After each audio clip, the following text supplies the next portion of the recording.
3, 43. Je lis au nom de Jésus-Christ. Amen. Jésus lui répondit, je te le dis en vérité, aujourd'hui, tu seras avec moi dans le paradis. Amen. Que Dieu ajoute la bénédiction à la lecture de sa parole. Amen. Prenez place. Amen.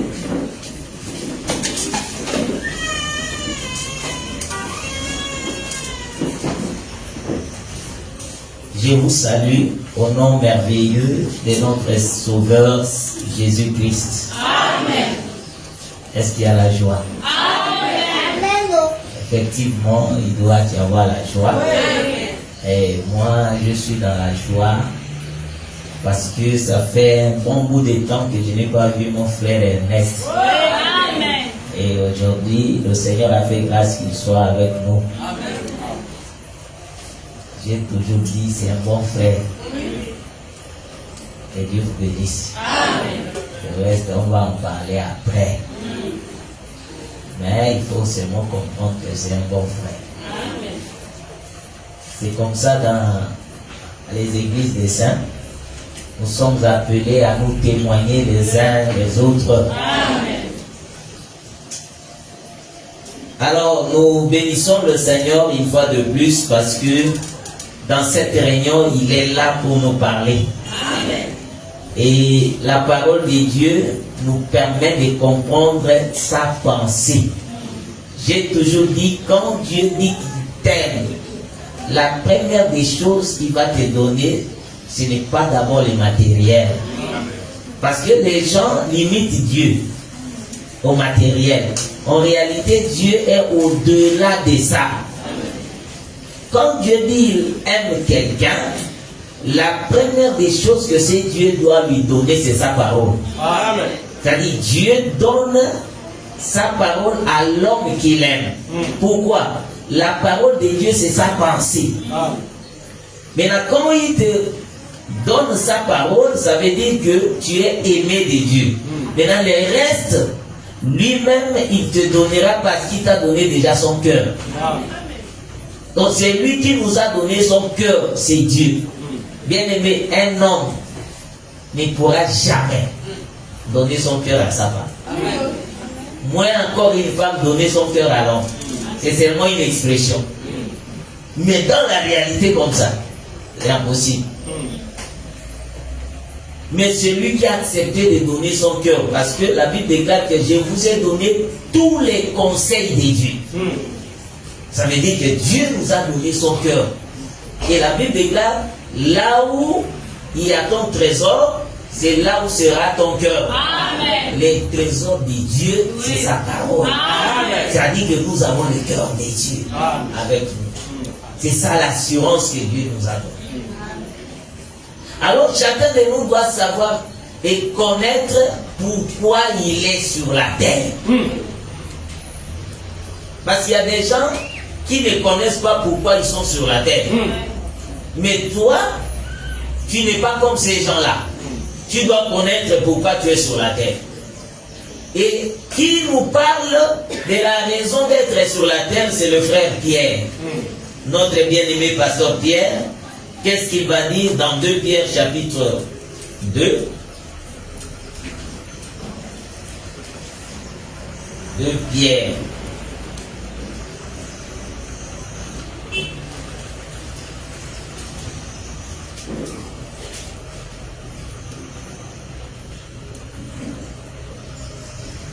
Chapitre 2.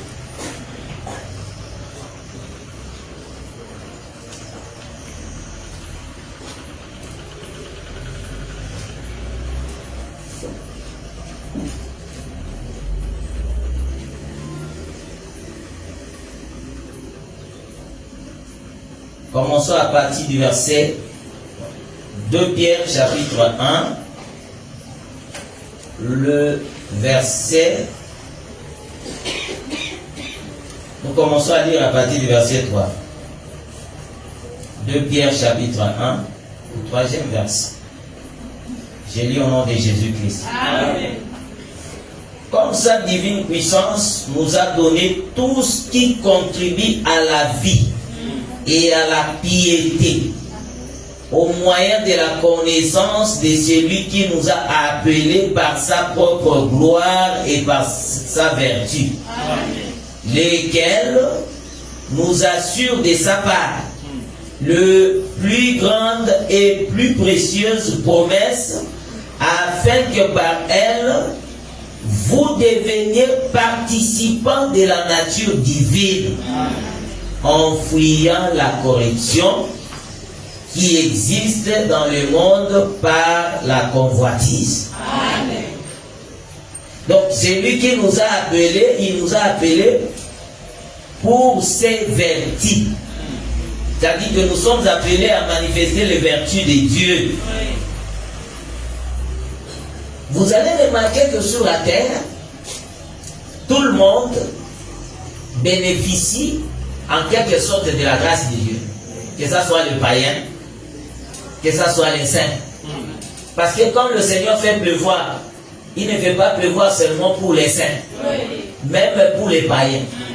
Et selon le prophète Isaïe, la Bible déclare que non, dans Isaïe 51, il est écrit que c'est l'Éternel qui appelle des générations.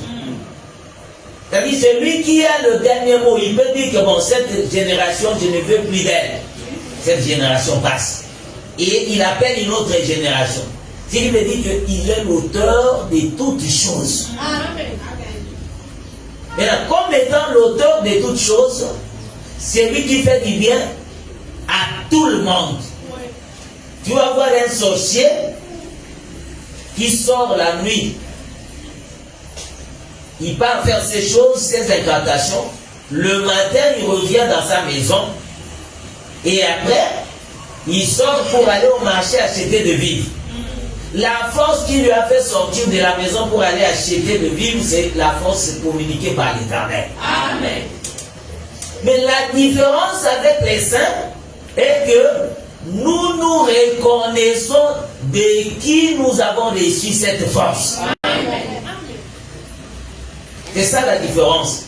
Et quand nous nous mettons à genoux, nous lui rendons des multiples actions de grâce. Amen.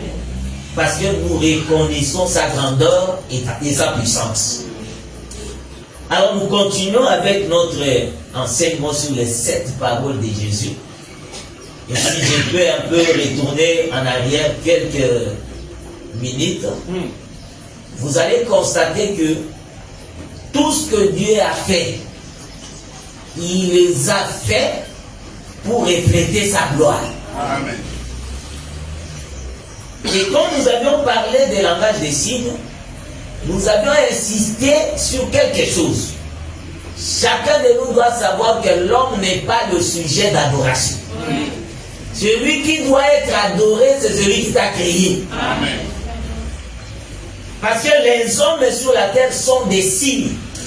Et quand le Seigneur utilise un homme, il l'utilise comme un signe. Amen. Mais il n'est pas Dieu. Maintenant, l'homme étant le signe de l'Éternel, vous allez constater que aujourd'hui l'homme, ça c'est noté bien, hein? Aujourd'hui, l'homme n'est pas le signe de Dieu. Amen. Pas aujourd'hui. L'homme était le signe de Dieu, c'était hier. Amen. Amen. Est-ce que vous comprenez ça? Amen. Hier, l'homme était le signe. Parce que Dieu utilisait les hommes pour enseigner. Mais à la fin, lui-même est venu. Donc il a effacé ça. Aujourd'hui, ce n'est plus ton nom, bon, c'est par moi que l'Éternel parle. C'est par moi que l'Éternel sauve. Non, il est descendu lui-même. Amen. Autrefois, quand il utilisait Noé, nous allons dire que Noé est le signe de l'Éternel. David, c'est le signe de l'Éternel.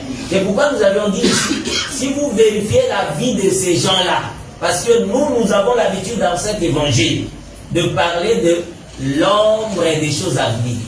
La réalité est en Christ. C'est ça le langage que nous avons. Mais vérifiez, si on dit que non, Ésaïe était l'ombre de Christ. Soit Joseph, c'est l'ombre de Christ.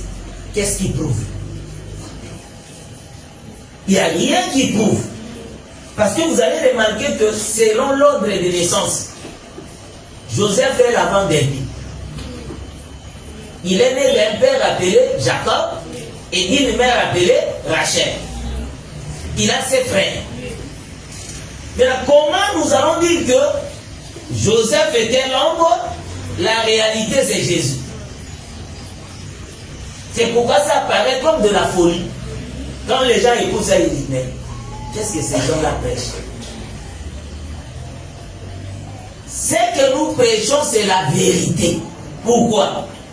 Parce qu'en remarquant la vie de Joseph, nous allons voir que c'est une vie qui est de loin différente de la vie de Jésus. Mais qu'est-ce qui a fait que nous comparons Joseph avec Jésus? C'est à cause des actes posés. Vous allez voir, Joseph est allé en Égypte, dans la maison de Potiphar. Il a vaincu le péché. Il est allé en prison. Là, c'était pour sa mort, parce qu'il n'avait personne.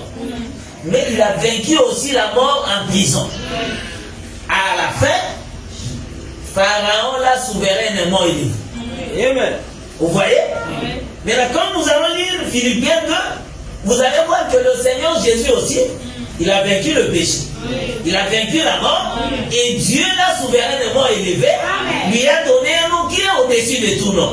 C'est pourquoi nous allons prendre tout ce qui s'était passé avec Joseph. On les compara avec le Seigneur Jésus. Nous allons dire que Joseph était l'ombre de Jésus. C'est-à-dire que les signes que faisaient les gens que le Seigneur avait appelés autrefois, c'était des préfigurations. Par exemple, le frère David, non, le frère Abraham, il est notre frère, il est aussi notre père. Le frère Abraham va épouser Sarah, sa femme, n'est-ce pas? La seule femme légitime de notre frère Abraham, c'est qui? C'est Sarah. Maintenant, chemin faisant, nous allons voir Sarah qui va dire à Abraham, frère, je vois que je suis déjà vieille. Je n'ai plus la capacité de concevoir et enfanter un fils pour toi. Moi, ma servante. Tout ça là, si tu veux prendre ça dans la réalité, tu vas mourir. Parce qu'il est écrit dans la Bible, la lettre tue. Or, la lettre, c'est tout un ministère. Un ministère qui tue. Abraham a écouté Sarah. Il a pris sa servante Agar.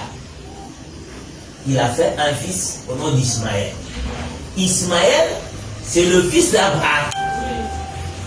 Il a eu avec la servante de Sarah. Plusieurs années passèrent, le Seigneur est venu, il est mort, il est ressuscité. L'apôtre Paul va prêcher chez les Galates. Il va dire, il est écrit qu'Abraham eut 2 femmes. Alors que si nous vérifions, Abraham n'avait pas 2 femmes. Il n'avait même pas 3 frères. Abraham n'avait qu'une seule femme. C'est Sarah. La seule femme d'Abraham, c'est Sarah. Ici, nous parlons d'Abraham vivant, avec sa femme aussi vivante. Qui? Sarah. Mais le frère Paul vient, il prêche, il dit Abraham eut 2 femmes. Les 2 femmes sont Sarah et Agar.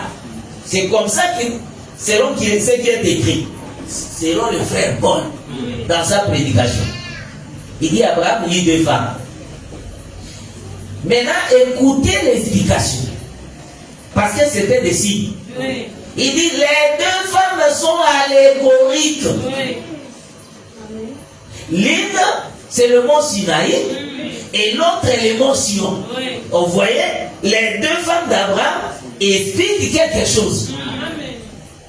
C'est-à-dire celui qui a la pensée d'avoir 2 femmes, s'appuyant sur cette écriture, pitié à toi. Parce que l'apôtre Paul a expliqué déjà que Abraham eut 2 femmes. Et ces deux femmes sont allégoriques, ça veut dire symboliques. Donc quand la Bible déclare que les deux femmes étaient symboliques, ça veut simplement dire que ça cachait quelque chose. Et quand il a expliqué, il dit, Agar, c'est le mont Sinaï en Arabie. Et Sarah, c'est Jérusalem d'en haut. Maintenant, les deux femmes, qui sont-elles? On va appeler l'une qui? Parce qu'il y a déjà deux montagnes qu'on a présentées dans la Bible. Donc on ne va pas enseigner tes deux femmes ici. Ça veut dire qu'il faut arrêter ça. Est-ce que vous comprenez? Il faut simplement arrêter. Les deux femmes sont allégoriques. Et vous allez voir que Abraham aussi est allégorique. Il est aussi le symbole du véritable Abraham. Parce que si les deux femmes sont deux montagnes, ça veut dire qu'Abraham doit être la pierre angulaire, qui est Jésus-Christ. Pourquoi? Parce que les deux montagnes qui sont la loi et la grâce ne témoignent que d'un homme. Donc la loi témoigne Jésus, la grâce aussi témoigne Jésus. C'est pourquoi n'allez pas prendre deux femmes. Et puis il faut faire très attention et faire la part des choses aussi. Quand nous disons il faut faire la part des choses, ça veut dire quoi? Il y a une différence entre un saint et un païen. Un païen peut venir avec 80 femmes à l'église. Oui. Il peut venir avec 60. Ce sont ces femmes. Tu n'as pas à lui juger. Laisse-le venir avec ses 100 femmes.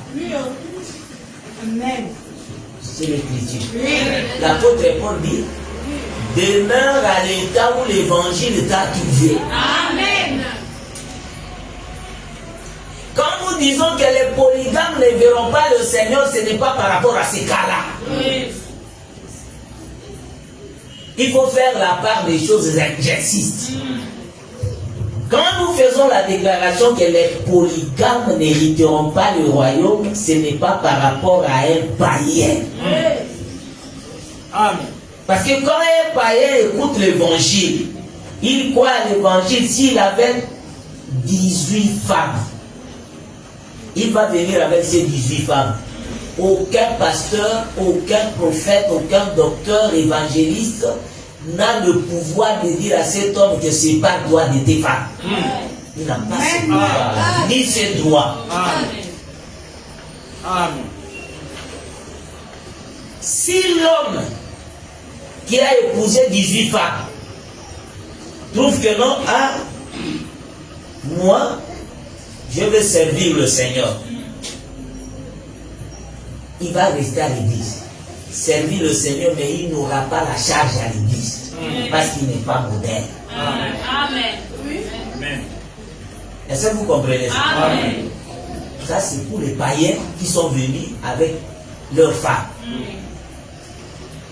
Maintenant, si l'homme voit que non, avoir plusieurs femmes, ce n'est pas une bonne chose, ce n'est pas aussi à lui de venir dire que non, je vais chasser la dernière jusqu'au 17e. Non. Il doit faire recours au Seigneur. Seigneur, je veux rester avec une seule femme. Oriente-moi. C'est le Seigneur qui va l'orienter. Ce n'est même pas lui, parce qu'il ne connaît pas parmi les 18 qui est sa femme. Amen. Amen. Est-ce que vous comprenez ça? Il ne connaît pas qui est sa femme. Parce qu'il les a tous épousés. Qui est sa femme? Il ne connaît pas. Il doit demander, faire recours au Seigneur. Seigneur, qui est ma femme? C'est le Seigneur qui va orienter. Et si il arrivait que la femme qu'il aimait beaucoup, c'est la 15e, et que le Seigneur vient et dit, c'est la première. Parce que souvent le Seigneur confond les pensées. Toi tu penses que je vais les chasser toutes et rester seulement avec la 15e parce que je l'aime tant. Le Seigneur vient et regarde et dit, c'est vrai. Mais nous avons un exemple dans la Bible. Amen. Du frère Jacob. Il aimait beaucoup qui? Rachel, n'est-ce pas? Vérité à Makutela. Qui a été enterré là? C'est Léa. Ce n'est pas la femme bien aimée de Jacob.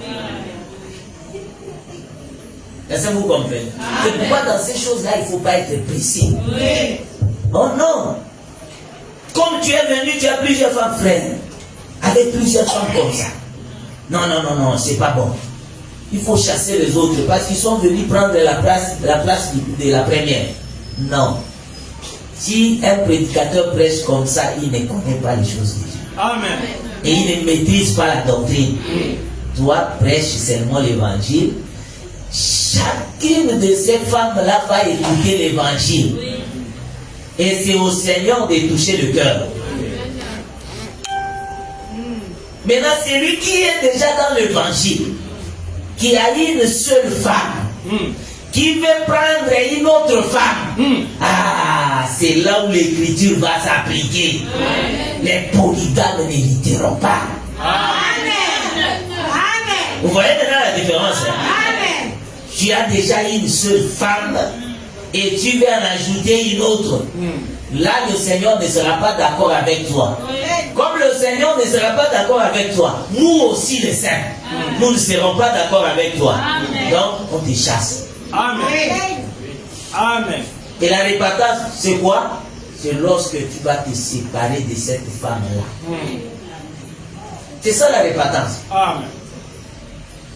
Que Dieu vous bénisse. J'ai trouvé que ma femme est impolie à la maison. Alors, le seul moyen pour l'éduquer, c'est de prendre une autre femme dehors. Tu prends une autre femme, même si tu avais raison. Mais le fait déjà de prendre une autre femme, tu as perdu ta raison. L'écriture s'applique sur toi. Tu chasses. Et chasser, c'est un peu simple. On te livre à Satan. Amen. Amen. Que Dieu vous bénisse. Amen. Tu es livré à Satan. Jusqu'à ce que tu vas te répartir. Et de là où tu es parti là, il ne faut pas envoyer la sorcière là. Que non, va à l'église.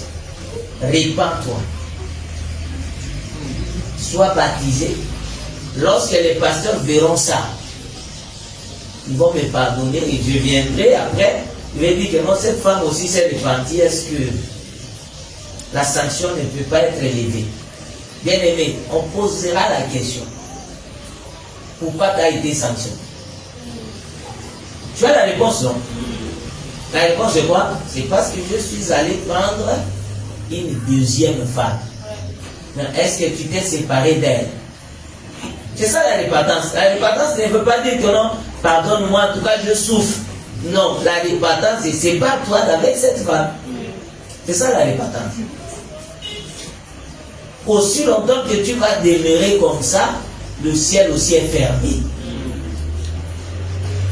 Je suis allé là-bas pourquoi? Pour vous faire montrer que dans l'ancienne alliance, les hommes que Dieu a envoyés là, c'était des signes. C'est là où nous avons parlé d'Ézéchiel, non?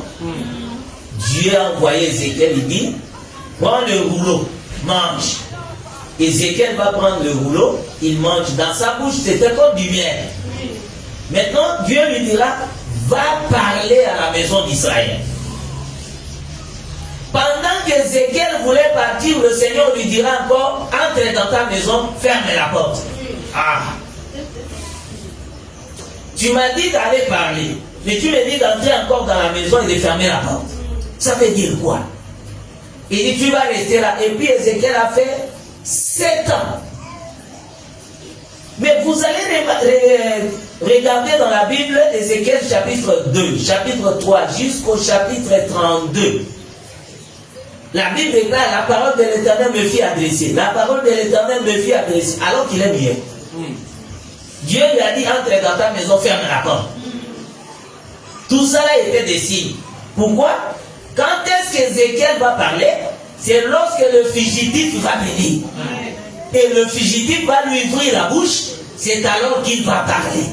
Et nous avions compris que tous les temps où Ézéchiel était muet, ça caractérise les temps de l'ancienne alliance parce que le ciel était fermé. Amen.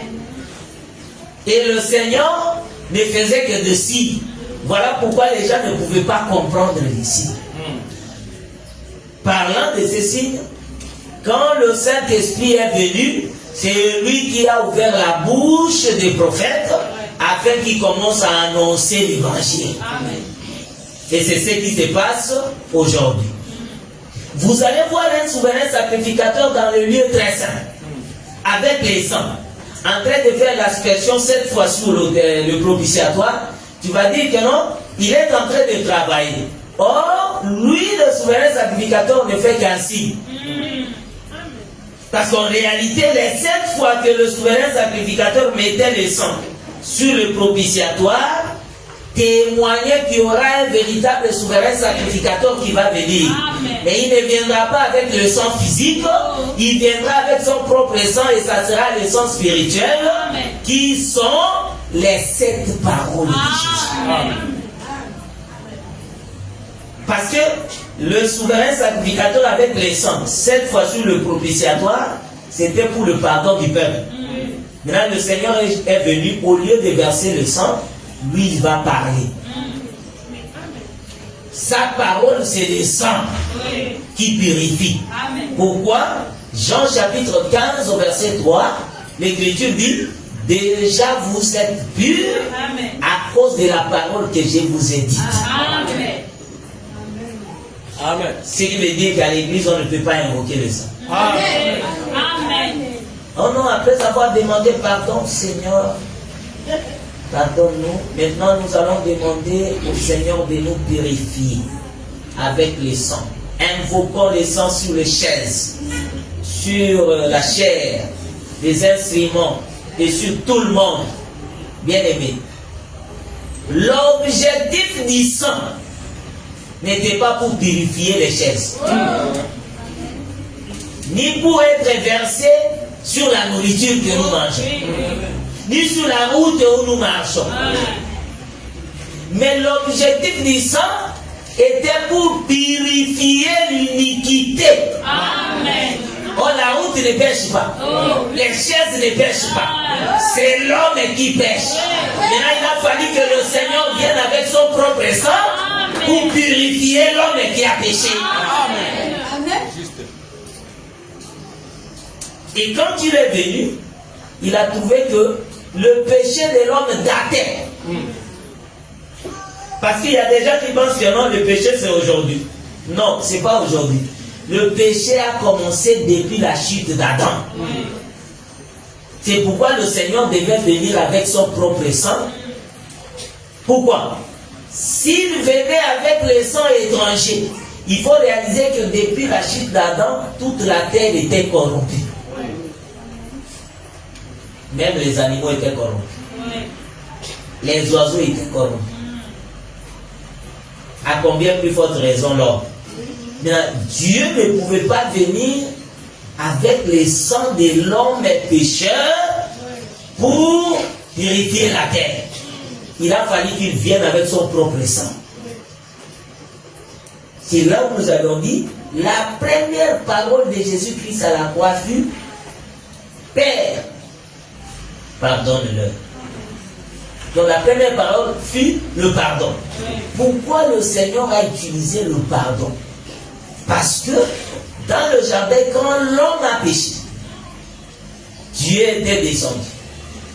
Il pose la question, Adam, où es-tu? La réponse d'Adam fut, je me suis caché parce que je suis nu. Qui t'a dit que tu es nu? Adam déjà reconnaissait que ce qui m'a rendu nu, c'est le fruit de l'arbre que j'ai mangé. Il avait cette connaissance-là. Mais quand Dieu lui a posé la question, au lieu de répondre seulement que Seigneur, pardonne-moi parce que j'ai péché, il a dit, c'est pas moi. La femme que tu m'as donnée. C'est que Adam, quand il a péché, il n'a pas reconnu et il n'a pas demandé pardon. Amen. Le ciel fut fermé. Maintenant, qu'est-ce qui peut faire ouvrir le ciel? C'est le pardon. Oui. Tous ceux qui étaient nés d'Adam, personne n'a demandé pardon. Amen. Parce que leur père c'est Adam. Comme Adam n'a pas demandé pardon, même si vous voyez David dire non, je ne suis que poussière, en réalité, ce n'est pas le pardon que Dieu attend. Parce qu'il est né d'Adam. L'homme qui a péché n'a pas demandé pardon. Maintenant, celui qui doit demander pardon, il ne va pas demander pardon pour lui, mais il doit demander pardon pour les autres. Amen. C'est pourquoi le Seigneur étant venu, il n'avait pas le sang adamique. Il n'a pas participé à ces jeux-là. C'est pourquoi en montant sur la croix, il devait dire pardon pour que le ciel s'ouvre. Et quand il a dit pardonne-leur, c'est le moment où la réconciliation a eu lieu. La réconciliation a eu lieu par la demande du pardon du Seigneur Jésus-Christ à la croix. Si le Seigneur n'avait pas dit pardon, le ciel devait être toujours fermé. C'est le pardon, le mot pardon là. C'est pourquoi nous avions exhorté en disant, celui qui demande pardon n'est pas faible. Il ne faut pas considérer que quand quelqu'un te demande pardon, il est faible. Non, il n'est pas faible. Il a reconnu que non, étant un enfant de Dieu, je dois faire ce qui est juste. Qu'est-ce qui est juste? Je dois demander pardon. Et le pardon a une puissance. Le pardon libère. Le pardon délivre. Celui qui ne veut pas demander pardon, il a la charge sous ses épaules.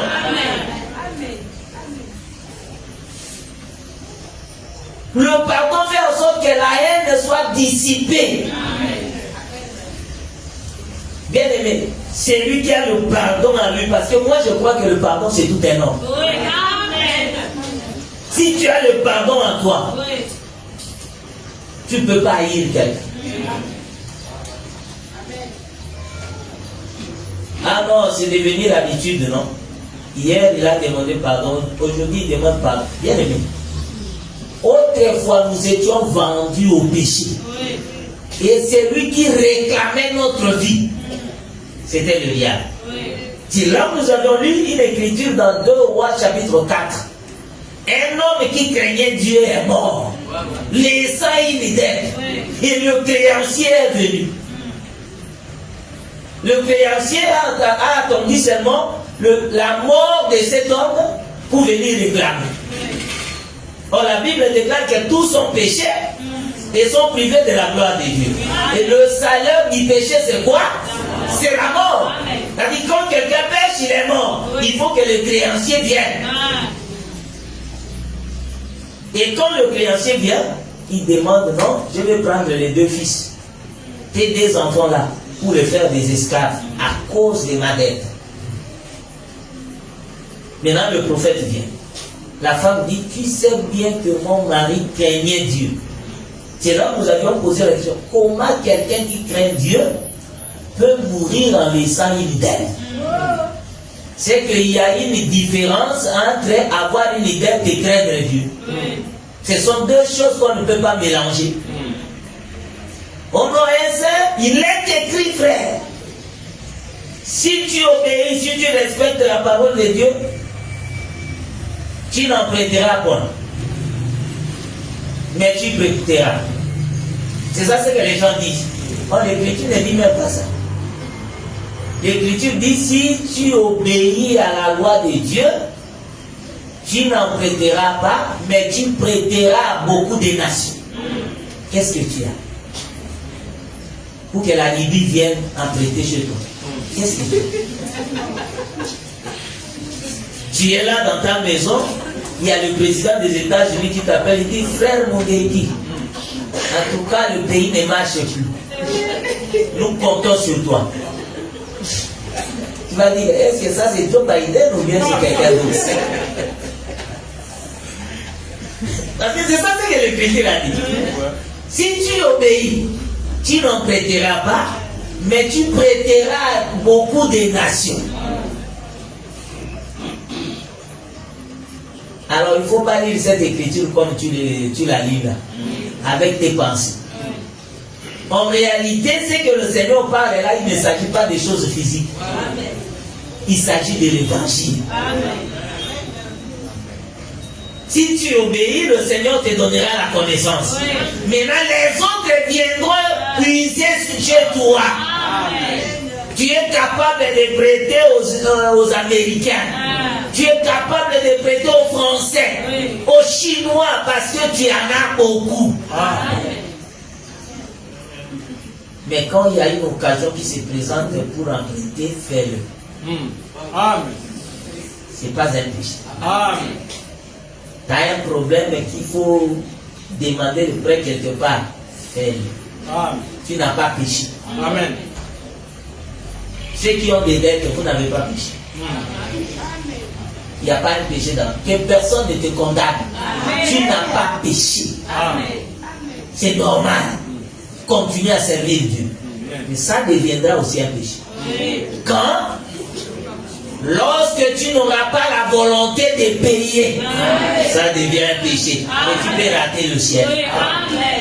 C'est là où je comprends que cet homme qui était mort, qui craignait Dieu là, il avait la volonté de payer, mais il manquait de moyens. Il faut avoir la volonté. C'est ce que j'ai dit souvent aux frères qui ont des femmes mais qui n'ont pas doté là. Et la pensée là. La volonté que quand j'aurai l'argent, je dois arranger la situation. Et le Seigneur, quand il voit que non, tu crains Dieu. Mais c'est pas que non, bon, on a fait déjà des enfants, qu'est-ce qui s'est passé? On reste comme ça. Tu peux rater le ciel. Que Dieu vous bénisse. Amen. Cet homme est mort, laissant une dette. Et l'apôtre Paul dit, ne devez à personne si ce n'est de vous aimer. Or, l'amour consiste à garder le commandement. Amen. Comme Adam n'avait pas gardé le commandement, il est mort. Laissant cette dette. Amen. Est-ce que vous comprenez ça? Amen. Il a laissé la dette. Or, Adam a donné naissance aux deux enfants. Les deux enfants sont Israël et les nations. Amen. Ce sont les deux enfants d'Adam. Maintenant, le créancier, c'est celui qui avait amené Adam à pécher. Amen. Comme Adam a péché, lui, il est là chaque fois. Mais il m'a dit, sinon je vais prendre les enfants. Depuis la chute d'Adam, le créancier était là. Amen. Il réclamait les deux enfants. Et là, il a fallu que le prophète arrive. Quand le prophète est arrivé, la femme vient, mon mari est mort. Kenya Dieu, mais il a laissé les dettes. Le prophète lui pose la question. Que veux-tu que je fasse pour toi? Qu'as-tu à la maison? La femme a dit, je n'ai qu'un vase d'huile. C'est-à-dire que si tu veux que le Seigneur fasse quelque chose dans ta vie, il faut avoir quelque chose. Amen. Si tu n'as rien, ne t'attends même pas. Bien aimé, laisse-moi vous exhorter. Comment un frère et une soeur qui s'agenouille du matin au soir, demandant à Dieu, Seigneur, j'ai besoin d'argent, donne-moi l'argent, mais il ne fait rien. C'est quelle sorte d'argent que le Seigneur va te donner? Ça va tomber du ciel? Ou c'est comment? Même la femme, le prophète lui a dit, va demander chez le voisin. Toi tu es là, tu croises les bras. Il n'y a pas de sommitude. Je suis en train de chasser l'esprit d'abonné dans vos têtes au nom de Jésus. Nous sommes les bureaucrates. Nous, le travail, c'est le bureau.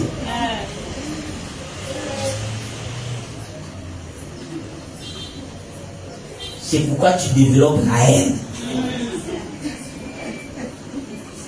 Oh, l'affaire des boutiques, c'est pour les Maliens. C'est pour les étrangers. Moi, je ne peux pas faire ça. Tu ne peux pas faire ça, mais tu souffres. Et tu es la première personne à aller chez le boutiquier, non? Donne-moi le pain, le soir, je vais payer. Quand tu donnes le pain comme ça, tu disparais.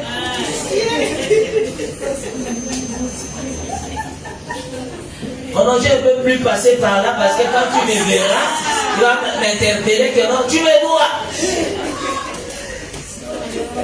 Quand tu as l'argent, tu envoies l'enfant. Quand tu n'as pas, c'est toi-même qui vas là-bas. Répands-toi au nom de Jésus. Je répète, il n'y a pas de saut métier. Va même l'huile devant la porte et les gens viendront acheter. Et lorsque tu vas te dire, Seigneur, je veux une bénédiction, tu as déjà quelque chose à faire. Le Seigneur va bénir ce que tu fais. Il dit, je bénirai l'œuvre de tes mains. Le Seigneur ne bénit pas dans les néants. Amen. Amen. Comment tu veux prendre Dieu pour un menteur? Oh non, depuis que j'ai commencé à prier, Dieu ne me donne rien. Qu'est-ce que tu fais? Le prophète a posé la question, qu'as-tu à la maison? La femme a dit, un vase d'huile. Et il va maintenant demander les vases vides chez le voisin. Ne demande pas un petit nombre. Tu viens, tu entres dans ta maison, tu fermes la porte derrière toi et tes enfants. La femme est venue, elle a pris le vase qui avait l'huile. Elle commence à verser maintenant sur d'autres vases. Les vases qui étaient vides, elle verse. Si c'est rempli, elle met de côté. L'enfant, les enfants prennent d'autres vases pour lui les mettre. Ça dit que la femme n'a pas travaillé seule. Elle a travaillé avec ses deux enfants. Amen. Les deux enfants qui étaient censés être des esclaves. Mais ils ont travaillé aussi pour leur délivrance. C'est là où nous disons que ne pense pas qu'en croisant les bras, la délivrance viendra. Amen. Il faut que tu travailles aussi pour ta délivrance. Alors les pasteurs vont prier pour moi. Amen. Non, tu dois faire quelque chose. Amen. Amen. Amen. Amen. Alors pasteur, priez parce que c'est votre travail, j'attends seulement la délivrance. Non, non. Les enfants là pour leur délivrance, ils ont travaillé. Amen. Ensemble avec leur mère. C'est là où nous avons dit que, vous voyez pourquoi le frère Esaü n'avait pas reçu la bénédiction. C'est parce qu'il n'avait pas travaillé avec la mère. Mais quand Jacob a travaillé avec sa mère, la bénédiction est venue. C'est Esaü qui a écouté le matin très tôt. Va me chercher un gibier. Tu prépares le mets que j'aime. Dommage parce que Esaü ne connaît pas le mets que le père aime. Oh, il y a quelqu'un qui connaît. Il fallait collaborer avec elle. Mais il s'est précipité pour aller à la forêt. Pendant ce temps-là, la mère vient. Elle dit à son fils bien-aimé, va derrière la maison. Prends 2 chevaux. Viens avec, je vais préparer la nourriture que ton père aime. Avec assurance. Et j'ai aimé la nature de frère Jacob. Il n'est pas un croyant comme toi. Quand on dit Amen, on dit Amen. Il n'y a pas à discuter. Donc pour toi, tout est Amen. Même le mensonge, c'est Amen. Lui, il n'est pas comme toi. Il dit, maman, tu as dit quoi? Va derrière la maison. Parce que j'ai entendu ton père dire que non, il va bénir ton frère aîné. Alors moi, je vais assurer cette bénédiction à toi. Il dit, mais écoute d'abord, mon frère est venu. Moi, je ne le suis pas. Ça va se passer comment? Il dit, t'en fais pas. S'il y a une malédiction, ça doit tomber sur moi. Donc la mère accepte de prendre cette malédiction-là. Mais toi, fais ce que je te demande. C'est comme ça que Jacob est allé. Il a fait. Et la mère a fait tout ce qu'elle a pu jusqu'à aller prendre la robe d'Ésaü. Sachant que non, je connais la nature de ton père.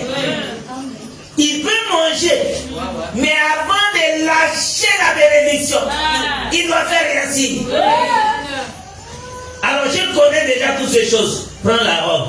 Mais Jacob a mis la robe. Pendant ce temps-là, Esaü est en train de chercher le gibier à la forêt. Il court ça et là. Travaille avec la mère. C'est ça. Quand les deux enfants travaillaient avec leur mère, et qu'est-ce qu'elle faisait? Le vase remplissait d'autres vases. C'est là où nous avons dit que le vase là était sans mesure. Ça ne faisait que remplir. Mais l'huile qui était dans le vase ne s'épuisait pas. Un homme est venu. Parce que l'huile en question, c'était pour la délivrance. Parce que d'un côté, il y avait les créanciers qui réclamaient. Laisse-moi vous dire que depuis la chute d'Adam, le diable était là pour réclamer. Il ne faisait que réclamer. Mais là, il a fallu que l'huile descende. Et un homme est venu dans Luc chapitre 4. Il dit, l'Esprit du Seigneur est sur moi. Car il m'a oint. Pourquoi? Pour délivrer les captifs. C'est qui veut dire que Jésus, quand il était venu, il était un vase. Mais un vase qui avait l'huile dedans. Ça devait remplir d'autres vases pour que la délivrance soit accordée. C'est ça le travail que le Seigneur a fait. Et lorsque la femme a fini, c'est là où il y a eu la délivrance des deux fils ou des enfants. Ce qui veut dire que l'œuvre de la croix n'était pas seulement pour Israël, mais l'œuvre de la croix était à la fois pour Israël et pour nous. Parce que c'est par l'œuvre de la croix que nous avons reçu la rédemption. La délivrance, c'est par l'œuvre de la croix. Mais la délivrance là n'est pas seulement pour nous, mais c'est aussi pour la maison d'Israël. Voilà pourquoi Jacob devait travailler 14 ans. Mais les 14 ans n'étaient pas pour deux femmes. Est-ce que vous comprenez? Les 14 ans n'étaient que pour une seule femme. Léa trouvait seulement grâce par l'œuvre qui était destinée à Rachel. Pour Léa, c'était une grâce. Parce que les 7 premières années, c'était pour Rachel. Et quand il a fini, on lui a donné Léa. Et qu'est-ce que le père va dire? Si tu veux encore Rachel, fais combien? 7 encore. C'est-à-dire pour Rachel, il a travaillé 14 ans. Donc en réalité, l'œuvre de la croix était pour Israël. Nous avons trouvé grâce. C'est pourquoi aujourd'hui le Seigneur est avec nous, parce que nous avons trouvé grâce. Bien aimé, Israël n'aime pas Dieu comme nous. Nous aimons Dieu plus qu'Israël parce que pour nous, avoir Dieu c'est une grâce. Il ne nous était pas destiné. Lui-même a dit, je suis envoyé rien que pour les brebis perdues de la maison d'Israël. Mais nous avons trouvé grâce. Que le Seigneur de gloire vous bénisse. Donc lui l'a délivré. C'est ça la première parole de Jésus-Christ à la croix. Pardonne-leur. Et c'est le pardon qui doit ouvrir maintenant le chemin. Après avoir dit pardon, le Seigneur va prononcer la deuxième parole. Quelle est la deuxième parole? Aujourd'hui, tu seras avec moi dans le paradis. Ça, c'est la deuxième parole de Jésus-Christ à la croix. Il faut réaliser que toutes ces paroles, c'est pour la délivrance. Pour la délivrance de l'humanité. Nous bénissons le Seigneur parce qu'il nous a fait grâce de connaître ces choses. J'ai entendu un prédicateur qui dit, frère, il ne faut pas négliger personne. Parce que même le voleur là, à la croix, le Seigneur lui a dit, aujourd'hui tu seras avec moi dans le paradis. C'est une bonne exhortation. mais qui n'a pas sa raison d'être. Parce que tu n'as pas su comprendre le temps. Jésus a dit aujourd'hui tu seras avec moi dans le paradis. Maintenant il faut chercher d'abord le paradis, mes frères. Amen. Ce qui est important ici, c'est de connaître le paradis. Que Dieu vous bénisse. Lorsqu'Adam a péché, le ciel était fermé. N'est-ce pas? Maintenant sur la terre, le Seigneur représente le ciel comme étant le jardin d'Éden. Amen. Donc le jardin d'Éden est présenté comme le ciel. Et lorsqu'il chasse Adam du jardin, il va mettre les deux chérubins pour protéger le chemin de l'arbre de vie.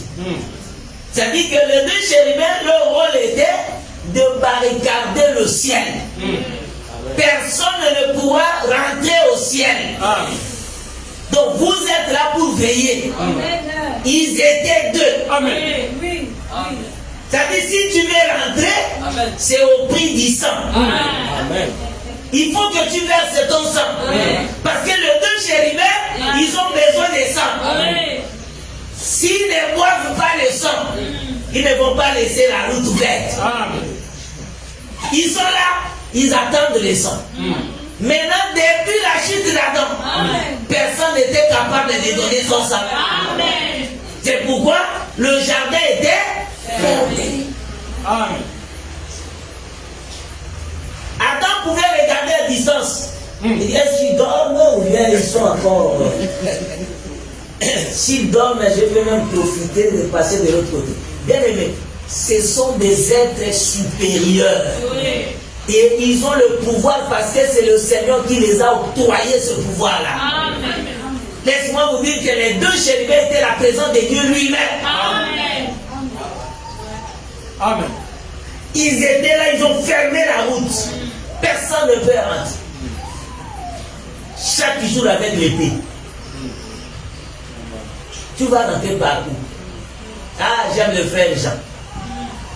Dans l'Apocalypse chapitre 4, qu'est-ce que le frère Jean va dire? Il dit, j'étais dans l'île de Patmos et le Seigneur me fait voir une vision. Et dans cette vision, j'ai vu le 4 êtres vivants. Jean avait vu combien? 4 êtres vivants. Et qui sont les 4 êtres vivants? Parce qu'ils sont décrits dans la Bible. Il y a les lions, il y a les veaux, il y a l'homme et l'aigle. Ils sont 4, non? Vérifiez. Il y a les lions, il y a les veaux, il y a l'homme et il y a l'aigle. 4, non? Les veaux, l'homme, l'aigle et le lion. 4. Vous allez constater parmi les 4 ici, il y a 2 qui boivent le sang. Hein? Il y a le lion et il y a l'aigle. Les 2 autres là sont dociles, pacifiques. Ce sont des rassembleurs. Mais les 2 autres ici, ils ne sont pas pareils que les 2 là. Est-ce que vous comprenez là où on va? Maintenant, le Seigneur prend les 2 chérubins. Il les place devant la porte. Sur le chemin qui mène à l'arbre de vie. Ils sont là, 2 chérubins. Plus tard, Moïse va venir. Il va construire l'arche, le tabernacle. Et l'arche du témoignage. Dieu lui dira, tu vas placer les 2 chérubins sur le propitiatoire. Maintenant, entre les 2 chérubins, le sacrificateur viendra avec le sang. Il va verser sur le propitiatoire. Qui vont boire ce sang? Ce sont les 2 chérubins, n'est-ce pas? Bon, les 2 chérubins sont les êtres qui témoignent de la présence de Dieu. Il faut réaliser que Dieu est le lion. Amen. Dieu est le veau. Amen. Dieu est l'homme. Dieu est l'aigle. Amen. Amen. Maintenant, il a fermé. Si Dieu pouvait faire une erreur de prendre l'homme et le veau. Les placer là, non? Il faut surveiller. Il faut surveiller le jardin. Ça devait être un problème. Parce que l'homme allait entrer. L'homme a un cœur de pardonner. Il a un cœur de comprendre. Mais le lion et l'aigle, quand ils sont affamés, ils n'ont même pas besoin de vos explications. Il faut que le sang coule. C'est pourquoi quelque part, Jésus vient avec ses disciples. Arriver dans un champ. Avant d'arriver au lieu où on devait arrêter Jésus. Il pose la question, avez-vous des épées là-bas? Pierre répond, nous n'avons que 2. Il dit, avec les 2 suffit. Les épées, c'est pour la guerre. Mais Jésus a déjà posé la question. Il dit, avec les 2 suffit. Maintenant, arrivé à ce lieu-là, il pose la question aux gens qui étaient venus pour l'arrêter. Il tombe. Après quelques temps, il dit, si vous avez besoin de moi, laissez mes disciples partir. Il les laisse partir. Maintenant, le militaire vient pour arrêter maintenant Jésus. Pierre s'est souvenu que Jésus nous avait posé la question. Avez-vous des épées là-bas? Avec les 2 suffit. Ce qui veut dire que le Seigneur savait qu'il y aura la guerre. Il fait sortir l'épée. Il coupe l'oreille de ce militaire. Ça tombe par terre. Tout est prophétie. Maintenant, quand l'oreille tombe, le Seigneur regarde. Il ramasse d'abord l'oreille. Il remet au propriétaire. Et il va tourner du côté de Pierre. Il dit, Pierre, il est temps. Remets ton épée au fourreau. Il est temps que ces gens-là entrent dans le jardin. Qu'ils mangent le fruit de l'arbre de vie afin de vivre éternellement. Alors il ne faut pas les empêcher. Remets ton épée. Pierre arrive parce que le temps était arrivé. Donc qu'est-ce que je veux dire par là? Je veux simplement que vous puissiez comprendre une chose. Le jardin étant fermé, il n'y a plus la vie. Maintenant, le chemin pour que ça soit ouvert, il faut que quelqu'un monte à la croix. Quand le Seigneur monte à la croix, la première parole, c'est une parole de la réconciliation. Bien aimé, on peut se réconcilier, mais la porte reste fermée. Hein? Les gens qui ne s'attendent pas, par exemple, le Gabon avec le Cameroun ne s'attendent pas. Vous pensez que la négociation va se faire ici au Gabon? Dans la logique des choses, ça ne peut pas se faire ici. Ça doit se faire dans un autre pays. Pendant qu'il y a la négociation là-bas, les 2 pays ne s'entendent pas. Lorsque la négociation va finir, c'est là où les négociateurs là viendront maintenant annoncer que désormais il n'y a plus rien. Ça veut dire que la porte est ouverte. Les Gabonais peuvent aller au Cameroun. De la même manière, les Camerounais peuvent venir au Gabon. Mais dans la première parole de Jésus, c'était la réconciliation. Mais le chemin était toujours fermé. Parce que c'était le problème du jardin.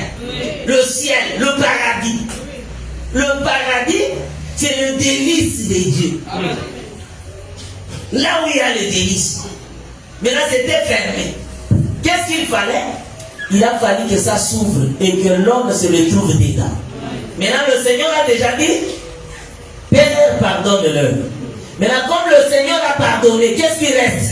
Il faut que l'homme rentre. Voilà la deuxième parole, il dit, aujourd'hui, tu seras avec moi dans le paradis. Parce que le pardon a déjà été prononcé et exaucé. Ce qui reste, c'est quoi? L'homme doit accéder maintenant à l'héritage, au délice. Maintenant, ça a tombé mal. Parce que c'était un brigand. un voleur. Bien aimé, ce voleur, ce brigand-là, représente Adam. Amen. Toute l'humanité. Parce que depuis la chute d'Adam, nous étions devenus des brigands. Amen. Personne ne pouvait faire du bien. Personne n'était juste. Tous nous étions pervertis. Comme des brebis qui n'avaient point de roi. Chacun faisait ce qui lui semblait bon. S'il faut tuer, je vais tuer. Il n'y a pas un souci dans ça. Mais le Seigneur, quand il monte sous la croix, il y a deux brigands. L'un quand même reconnaissait. Il dit, mon frère, nous on mérite ce qu'on nous fait là. Mais lui là, il n'a rien fait. L'autre disait, mais on a entendu parler que non, tu as fait des miracles. Les voleurs aussi savent. Bien qu'ils ne prient pas. Mais ils ont des échos. Ah, il y a quelque chose là-bas. Nous avons entendu que tu as fait des miracles. Mais guéris-toi toi-même et guéris-nous aussi. Délivre-toi toi-même et délivre-nous aussi. Il dit, mon frère, laisse. Lui là, c'est un innocent. Il avait raison. C'est un innocent. Maintenant, quand il regarde celui qui a parlé, il lui dira, aujourd'hui, tu seras avec moi dans le paradis. Bien aimé, analysons ça très bien. Aujourd'hui, tu seras avec moi dans le paradis. Ça, c'est la parole du Seigneur Jésus-Christ. Et vous allez voir que le même jour, le Seigneur est mort. Oui. Il a été enterré. Et dans la tombe, il a fait 3 jours. 3 jours, oui. Mais il a dit aujourd'hui, tu seras avec moi dans le paradis. Oui. Le même jour que le Seigneur est mort, les brigands aussi étaient morts. Le Seigneur a dit, aujourd'hui tu seras avec moi dans le paradis. Est-ce que c'est aujourd'hui-là, le même jour qu'ils étaient morts tous, le Seigneur était au paradis? Non. Non. Bon, si le Seigneur n'était pas au paradis, mais la parole dit aujourd'hui, Voilà. tu seras avec moi. Dieu n'est pas un menteur. Il dit aujourd'hui tu seras avec moi. Oui. Mais là il faut comprendre que le paradis en question c'est quoi? Parce que si tu comprends le paradis, tu auras la facilité de comprendre aussi le langage de Jésus. Aujourd'hui tu seras avec moi. Parce que quand le Seigneur dit aujourd'hui tu seras avec moi, c'est tout un temps. C'est pas que non aujourd'hui. Même ceux qui meurent aujourd'hui dans le Seigneur, ils ne sont pas au paradis. Ils sont gardés quelque part, dans un lieu de repos, attendant maintenant le son de la trompette. Mais le Seigneur ici a dit aujourd'hui, tu seras avec moi dans le paradis. C'est là où nous disons que l'aujourd'hui là est différent de notre aujourd'hui. Ce sont deux aujourd'hui différents. Amen. Parce que comme moi je te dis qu'aujourd'hui je serai dans ta maison, si je ne viens pas, c'est un problème. Tu m'as menti. Or le Seigneur ne ment pas. Quand il dit aujourd'hui, c'était toute une prophétie. Amen. Et ça témoignait tout un temps. Parce que le Seigneur est mort, il a fait 3 jours dans la terre. Le 3e jour, il est ressuscité. Et quand il est ressuscité, il n'est pas monté directement au ciel. Il a fait 40 jours sur la terre.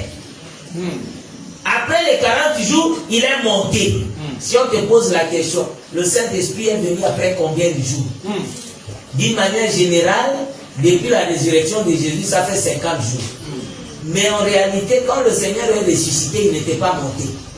Quand il est monté, c'est après 10 jours que le Saint-Esprit est descendu. Parce qu'il a fait d'abord 40 jours sur la terre. En apparaissant, il est apparu à Pierre, il est apparu aux 12, il est apparu pendant 40 jours. Et après, il va monter. Il est parti. 10 jours après, le Saint-Esprit est venu. Maintenant, quand on prend les 10 jours, avec les 40 jours, ensemble, c'est ce qui fait 50 jours. Pour que le Saint-Esprit descende. C'est la même chose avec la marche d'Israël. En réalité, quand Israël est sorti de l'Égypte, le Seigneur n'avait prévu que 2 ans. La 2e année, c'est là où Israël a péché. Et le Seigneur a dit, vous allez retourner au désert et vous allez faire 40 ans jusqu'à ce que la génération des hommes meilleurs meure. C'est ça ce que Dieu avait dit. Maintenant, vous allez vérifier que Israël, après les 2 ans là, il n'a fait que 38 ans. Il a fait 38 ans. Maintenant, si on ajoute les 2 ans qu'il avait fait avant que la sanction ne tombe, c'est qu'il fait 40 ans.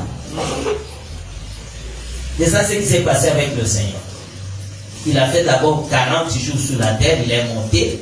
Et après 10 jours, le Saint-Esprit est descendu, ce qui totalise 50 jours. Amen. Le Saint-Esprit est descendu.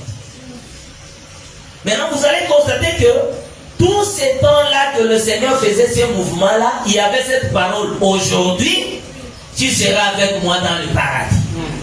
La parole était toujours là. C'est-à-dire que sur la croix, le Seigneur devait mettre fin à un temps et introduire un autre temps qui s'appelle aujourd'hui.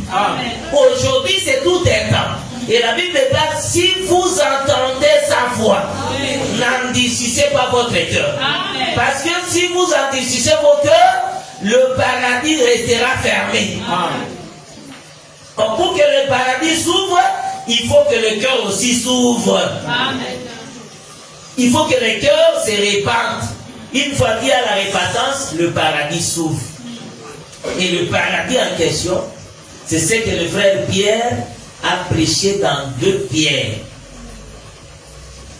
2 Pierre, chapitre 2, au verset 4. Nous avions lu ça. Hein?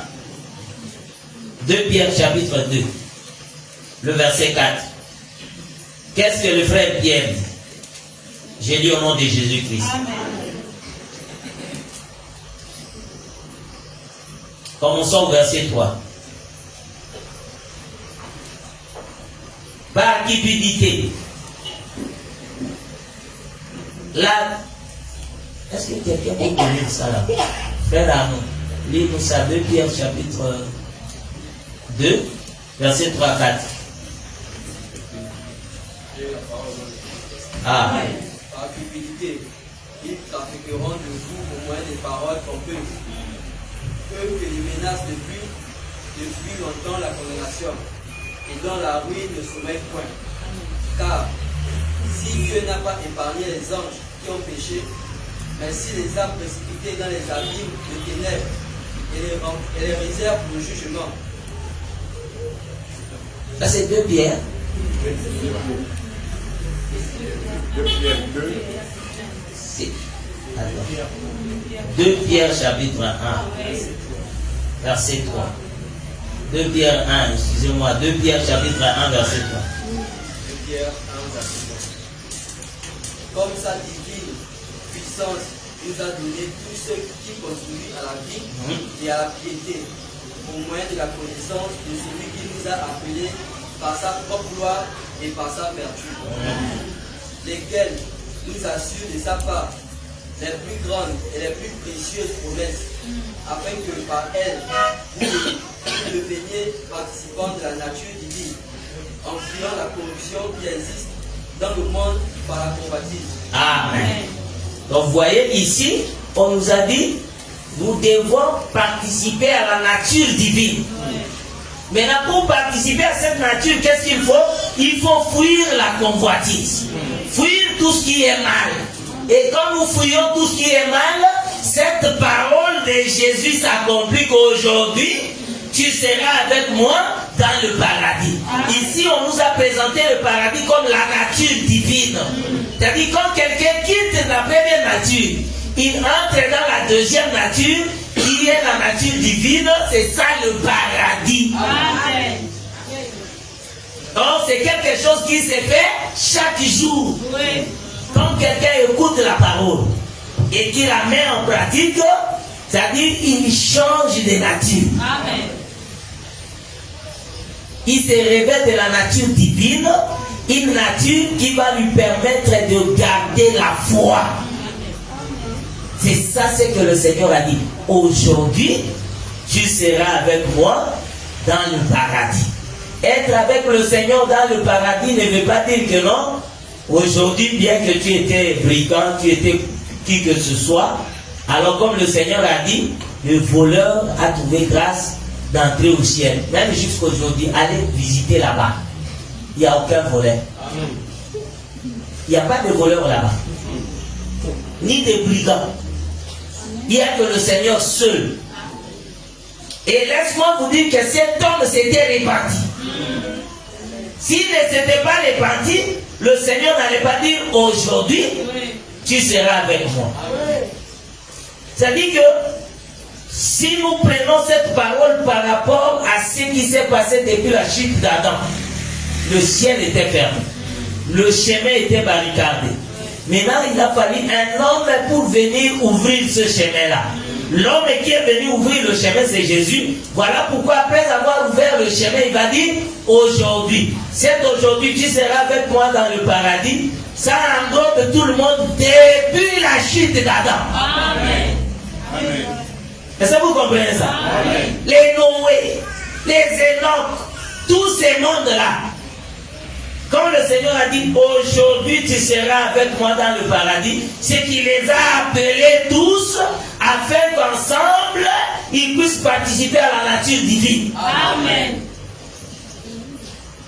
Parce que le ciel était fermé et l'homme n'était pas juste. La justice n'était plus dans ce monde. Il a fallu qu'un homme vienne restaurer, rétablir la justice. Et quand il est venu rétablir la justice, il a fallu qu'il amène tout le monde. Vous allez poser la question, frère. Comment le Seigneur, quand il parle les Isaïe, les David et les autres, les Abraham étaient déjà morts? Comment tu vas dire qu'aujourd'hui c'est appeler tous ces mondes-là à voir la nature divine?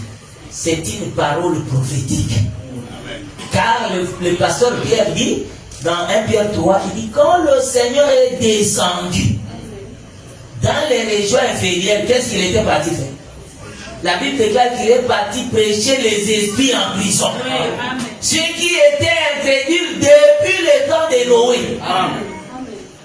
C'est-à-dire, quand il le prêche là, c'est pour accomplir cette écriture. Aujourd'hui, tu seras avec moi dans le paradis. Amen. Mais là, tu ne peux pas entrer au paradis, avoir la nature divine, si le Seigneur ne te prêche pas. Amen. Amen. C'est qu'aujourd'hui, c'est la prédication de la gloire. Aujourd'hui, tu seras avec moi dans le paradis. Veut dire, écoute la prédication de la gloire, crois en ça, et ta nature changera. Amen. Une fois que ta nature change, ça dit que tu es rentré au paradis. Mais n'oublie pas que après la mort, au son de la trompette, il y a aussi un paradis. Mais pour aujourd'hui, comme le Seigneur le dit, quand tu écoutes la parole, ça veut dire que le chemin est ouvert pour toi. Change ta nature. Révèle-toi de la nature divine, la nature du Seigneur. Bien-aimé, tu ne peux pas prier. Je ferme d'abord ma Bible. Tu ne peux pas dire, tu ne peux pas prétendre servir le Seigneur, mais tu as l'ancienne nature. L'Écriture dit, si quelqu'un est en Christ, il est devenu une nouvelle créature. Amen. Les choses anciennes sont passées et voici toute chose est devenue nouvelle. Amen. Bon, quand on dit toute chose est devenue nouvelle, ça veut dire que tu es revêtu de la nature divine. La nature que le diable ne peut pas toucher. La nature que le monde ne peut pas avoir. C'est une nature que le Seigneur seul donne. C'est pourquoi, si tu as besoin de vivre en paix avec le Seigneur, change ta nature. Amen. Depuis qu'on t'a connu, depuis je ne sais pas si c'est depuis 1825, et toi-même tu te frappes la poitrine, je suis comme ça. Rabbi, moi je ne change pas. Si toi tu veux changer, change, mais moi je suis là. Et vous allez sentir que je suis là. L'objectif c'est le ciel. Or le ciel n'aime pas l'ancienne nature. L'ancienne nature c'est la nature adamique. La nature du péché, la nature qui ne permet pas à l'homme d'expérimenter la gloire de Dieu. Amen. Chacun de nous doit changer. Parce que le Seigneur a déjà prononcé sur la croix, aujourd'hui, tu seras avec moi. Et si vous vérifiez bien cette parole, vous allez voir qu'il y a un temps entre le paradis et aujourd'hui. Il y a un temps dedans, entre le paradis et aujourd'hui. Parce qu'il dit aujourd'hui. Qu'est-ce que tu fais? Tu seras. C'est tout un temps. C'est la même chose qu'il avait dit à Pierre et André. Suivez-moi. Je vous ferai pécheurs d'hommes. Avant qu'ils deviennent des pécheurs d'hommes, il y a un temps là. Le temps de question, c'est quoi? C'est la formation. Amen. Ah, c'est pas que non, comme le Seigneur a dit, tu seras avec moi, même si je ne prie pas. Il a déjà dit, je serai avec lui. Ce n'est pas ça. Il faut écouter la parole, changer ta nature. C'est comme ça que le Seigneur sera avec toi. Amen. Pour que le Seigneur soit avec toi, il faut que ta nature change. Amen. Et il faut réaliser que le Seigneur punit, hein. Parce qu'il y a des gens qui pensent que non, venir à l'église, c'est faire tout ce qu'on veut. Non. Quand on vient écouter la parole, on doit vivre la parole. Amen.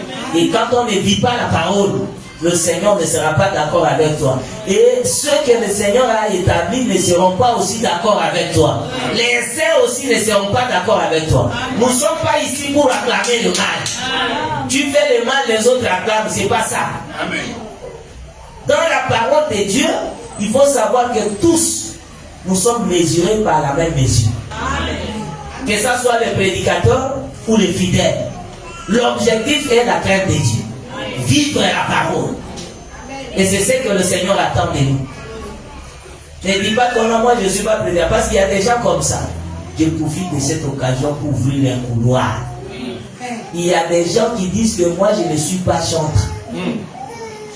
Je ne suis pas intercesseur. Je ne suis pas portier. Je ne suis pas prédicateur. Ça veut dire que ce sont ces gens-là qu'on doit regarder, parce que moi, je suis le fidèle simple. Bien aimé, dans cette église, il n'y a pas de fidèles composés. Amen. Oui. Quand le Seigneur dit fidèle, c'est que tu es fidèle par rapport à sa parole. Il n'y a pas de fidèles simples, il n'y a pas aussi de fidèles composés. Tous, nous avons un seul objectif, hériter le ciel. Amen. Maintenant, il n'y a pas de sanction pour un autre. La sanction là est seulement pour les chantres, pour les portiers, pour les intercesseurs, pour les prédicateurs. La sanction est la même. Amen. Que Dieu vous bénisse. Amen. La Bible déclare, nous sommes prêts à punir toute désobéissance lorsque votre obéissance sera complète. Bien aimé, l'obéissance complète ne veut pas dire que non. Bon, j'ai écouté la parole, mais je ne suis pas encore à mesure de laisser ce que je faisais. Au fil du temps, je vais laisser, ça veut dire l'obéissance sera complète. Non. Quand la Bible déclare que l'obéissance complète, ça veut dire que tu écoutes l'enseignement sur un point. Je prends un exemple. Les païens ne pêchent pas. N'est-ce pas? Oui. Qui pêche? C'est celui qui a la loi de Dieu, n'est-ce pas? Amen. Parce qu'un païen n'a pas la loi. C'est qui ne pêche pas. Pécher, c'est transgresser la loi. Quelqu'un qui n'a pas la loi, il ne pêche pas parce qu'il ne transgresse rien. N'est-ce pas? Maintenant, quelqu'un comme ça, qui est un païen, il n'a pas la loi. Quand il vient chez nous, nous n'allons pas lui tenir rigueur. Mais celui que nous allons tenir rigueur, c'est celui qui a la parole. Amen. Tu viens à l'église, dans l'évangile, on te dit que le mariage se fait dans le Seigneur. N'est-ce pas? En réalité, selon l'évangile, le mariage n'est pas dans l'église. Le mariage ne se fait pas dans l'église. Le mariage se fait dans le Seigneur. Amen. C'est ça l'écriture. Moi, je ne connais pas l'écriture où le mariage se fait dans l'église. Je ne connais pas ça. moi, l'écriture que je connais, le mariage se fait dans le Seigneur. Et quand on dit dans le Seigneur, ce n'est pas que dans celui qui lit la Bible. Parce que tout le monde lit la Bible. Mais est-ce que tout le monde comprend la Bible de la même manière? Quand on dit le mariage dans le Seigneur, ça veut dire en d'autres termes le mariage dans l'évangile. C'est l'évangile. Le Seigneur là, c'est l'évangile. Maintenant, quelqu'un qui quitte l'évangile pour aller prendre une femme ailleurs, c'est qu'il ne s'est pas marié dans le Seigneur. Oh non, parce qu'elle prie aussi. C'est ça la raison, non? Non, elle prie aussi. Ah, en tout cas, intercesseuses dans leur église, son pasteur l'aime beaucoup. Vérifiez maintenant la doctrine, ce n'est pas la même doctrine. Tu n'es pas marié dans le Seigneur. Si tu n'avais pas la connaissance, on peut quand même mettre un peu de l'eau dans le vin. N'est-ce pas? Bon, qu'est-ce qu'on peut faire? Ça va. Mais si tu as la connaissance, tu le fais, tu n'es pas différent des chantres, tu n'es pas différent des prédicateurs. Est-ce que vous comprenez ça? Oh non, le Seigneur peut aussi parler. Bien aimé, il ne faut pas amener Dieu là où il ne veut pas. Dieu est dans sa parole. Amen. Maintenant, toi, tu quittes la parole, tu dis, le Seigneur peut aussi. Non. Ce que nous devons faire, c'est ce qui est écrit. Amen. Quand la Bible dit que se marier dans le Seigneur veut dire se marier dans l'évangile. Parce que tu peux regarder ici, il n'y a pas ta femme. Mais ta femme est quelque part dans l'évangile. Amen. Amen. N'est-ce pas ça? Oui. Ne dis pas que non, bon, moi j'ai mes préférences. Avec tes préférences là, un jour l'affaire t'attend. Et si tu continues à faire des choses comme ça, non, je peux aller ailleurs. Parce que j'ai vu là-bas, je veux la faire convertir. Je vais devenir Jésus. Hein. C'est toi Jésus maintenant. Bien aimé, je parle par rapport à une petite expérience que j'ai eue. Je dis à une soeur ou un frère, viens dans notre évangile. Parce que moi je ne peux pas me marier en dehors de l'évangile. Alors il faut que tu croies d'abord à l'évangile. Moi je ne te réponds pas, hein, mais je te dis ma condition. Tu dois d'abord venir.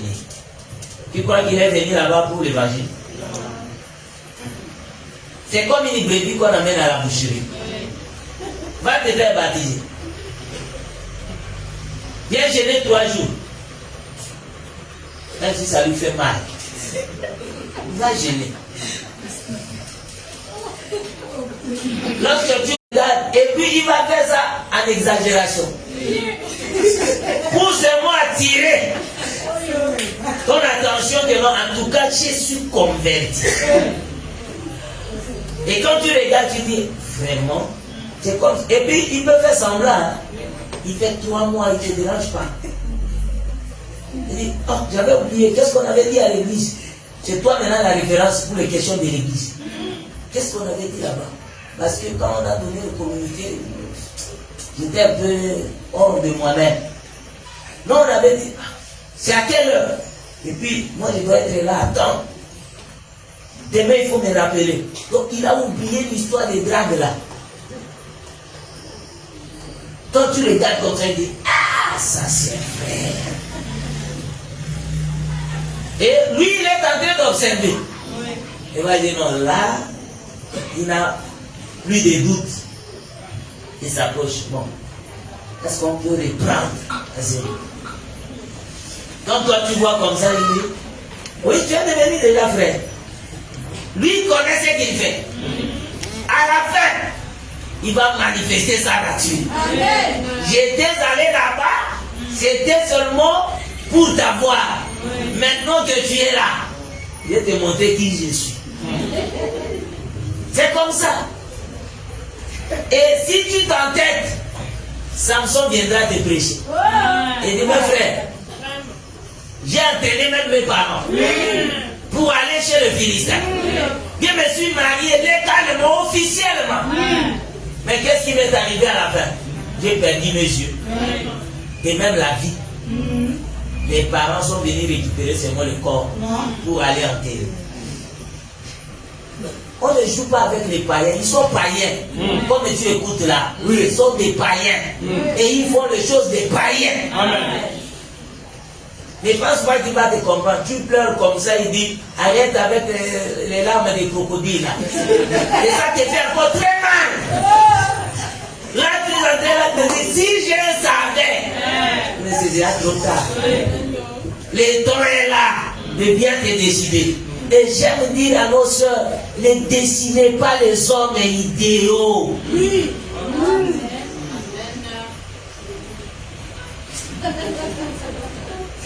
Il dit que les yeux soient ici, lui il doit avoir les yeux ici. La bouche doit être ici. Avec des longs cheveux bouclés. Quand il rit, sa bouche s'ouvre jusqu'au derrière. Là, quand je regarde comme ça, avec les dents très blanches. Oh. Ça, c'est un cadeau du ciel. Maintenant, quand un frère envoyé par Dieu a dit que tu regardes, tu prends l'homme là, tu mets à côté. Frère, c'est pas toi. Parmi toutes les sœurs qui sont à l'église, toi, tu n'as dit que moi. Moi, je ne suis pas encore prête à chercher quelqu'un d'autre. Tu attends. Les amis aussi t'attendent. Et chaque fois, quand tu regardes, tu te mires, tu prends cet homme-là, tu mets à côté. Tu te mires, tu vois cet homme-là. Ça là, l'harmonie parfaite. Tu attends en vain. À la fin, tu vas te retrouver quelque part, tu n'as plus de choix. Ne dessine pas quelqu'un. Dis-toi, Seigneur, que ta volonté soit faite. Amen. Les gens qui dessinent les hommes et les femmes, ce sont les gens qui quittent l'évangile pour aller ailleurs. Alors vous êtes déjà prévenus. Ne viens même pas me voir. Parce que chez moi, les chérubins sont là devant le Seigneur. Amen. Avec l'épée. Ne viens même pas me voir. Mets avec ça dans ton cœur. Ne viens même pas te prononcer. Il n'y a même pas un moyen pour ça. Quand tu viens me voir avec des choses comme ça, moi je me mets à la place des sœurs. Je deviens aussi une sœur. C'est que moi je ne suis pas belle. Je ne te mérite pas. La souffrance. Et puis quand tu vas te marier là-bas, hein? Ça c'est le dernier point. Quand tu vas te marier avec ton guénon, hein? C'est la femelle du singe, non? C'est un animal. Ne viens pas nous déranger, sinon on va bénir le mariage. Où? Que Dieu vous bénisse. Amen. Oh non, papa, je me suis marié. Alors venez bénir mon mariage. Où c'est? Un homme avec un animal. Maintenant, les hommes bénissent le mariage d'un homme avec un animal. Alors que c'est interdit dans la Bible. Donc vous voulez nous amener à faire le contraire. Non. Finis tes choses là-bas. Parce que tu t'es entêté, n'est-ce pas? Finis là-bas. Et quand tu auras des problèmes là-bas, réglez ça là-bas. Ne venez pas chez nous parce que nous on ne règle pas le problème entre un animal et un homme. Nous on règle le problème entre les hommes. Oh non, mais j'ai cherché, je n'ai pas trouvé. Bon, il faut savoir que la beauté est relative. Hein? C'est dans quel verset? la beauté est relative. Dans quel verset? Nous savons que toute chose concourt au bien de ceux qui aiment Dieu. Nous n'avons pas dit que non, bon, il faut se marier seulement parce qu'il faut se marier. On ne se marie pas comme ça. On se marie parce que on se sent capable de se marier et avec celle ou celui qu'on aime. C'est l'amour. Ne cherchez pas. Et puis, conseil gratuit. Ne cherche pas quelqu'un qui attire l'attention des gens parce que tu vas mourir avant. Oui, tu vas mourir avant. Tu sais ce qui va naître en toi? C'est la jalousie. Quand elle sort, elle fait 2 heures du temps. Tu sais ce qui va t'arriver, non? Tu n'auras pas confiance en elle. La confiance est quand elle est à la maison. Mais quand elle est en dehors de la maison, avec la beauté là, est-ce que quelqu'un ne lui a pas dit? Elle a fait 2 heures. Elle ne va pas aussi me raconter tout ce qui s'est passé là-bas. Tu commences à gonfler comme un crapaud à la maison.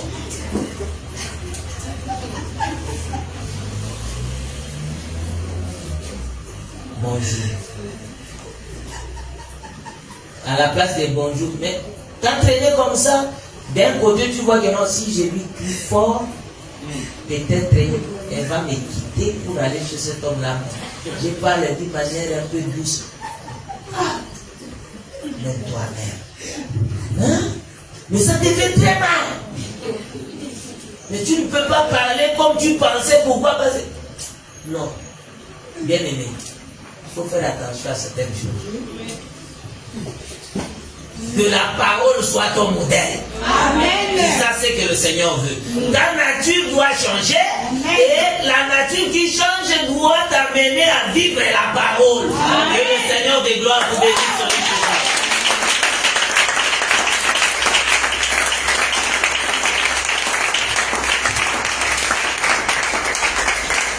Tu es le roi des rois, le Seigneur des seigneurs, le Dieu dont il est